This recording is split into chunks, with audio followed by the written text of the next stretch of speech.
ചെമ്മീൻ ചമ്മന്തി ഉണ്ടാക്കാൻ വേണ്ടിയിട്ടേ ഒരു പാത്രത്തിൽ നമ്മൾ ഉണക്ക ചെമ്മീൻ കുറച്ചെടുത്തിട്ട് കഴുകി വൃത്തിയാക്കി അതിൻ്റെ തലയും വാലും കളഞ്ഞു വെച്ചിട്ടുണ്ട്. തലയും വാലും കളഞ്ഞില്ലെങ്കിൽ ചിലപ്പോൾ വയറുവേദന എടുക്കാനുള്ള സാധ്യതയുണ്ട്. അപ്പോൾ അത് നന്നായി കഴുകി വൃത്തിയാക്കി വെച്ചിട്ടുണ്ട്. ഇനി ഒരു പാനിൽ നമ്മളൊരു 2-3 ടീസ്പൂൺ വെളിച്ചെണ്ണ ഒഴിക്കുക.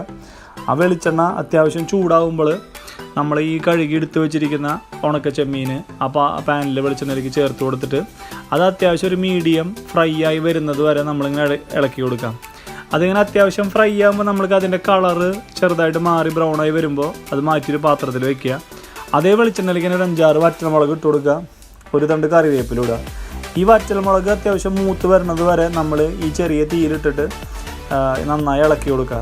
അത് മൂത്ത് വരുമ്പോൾ ഈ കറിവേപ്പിലയും വറ്റൽമുളകും നമ്മൾ മാറ്റി ഒരു പാത്രത്തിൽ വയ്ക്കുക. ഇനി അതേ വെളിച്ചെണ്ണയിൽ തന്നെ നമ്മൾ 5-6 ചെറിയ ഉള്ളി ഇടുക. ഒരു കഷ്ണം അല്ലെങ്കിൽ ഒരു ചെറിയ അല്ലി വെളുത്തുള്ളി ഇട്ടിട്ട് ഈ ഉള്ളിയൊക്കെ ഒന്ന് നന്നായി മൂത്ത് വരുന്നത് വരെ അല്ലെങ്കിൽ ഒരു ബ്രൗൺ ഷെയ്ഡ് ആവുന്നത് വരെ നന്നായി വഴറ്റി കൊടുത്തിട്ട് ഈ വഴറ്റിയ സാധനങ്ങളെല്ലാതും കൂടി വറ്റൽമുളക്, ഉള്ളി, കറിവേപ്പില, വെളുത്തുള്ളി കൂടിയിട്ട് ഒരു മിക്സിയിലിടുക. ആ മിക്സിയുടെ ജാറിലേക്ക് നമ്മൾ ഒരു ചെറിയ ഗോലിയുടെ വലിപ്പത്തിലുള്ള നമ്മുടെ കുടപ്പുളി ചേർത്ത് കൊടുക്കുക.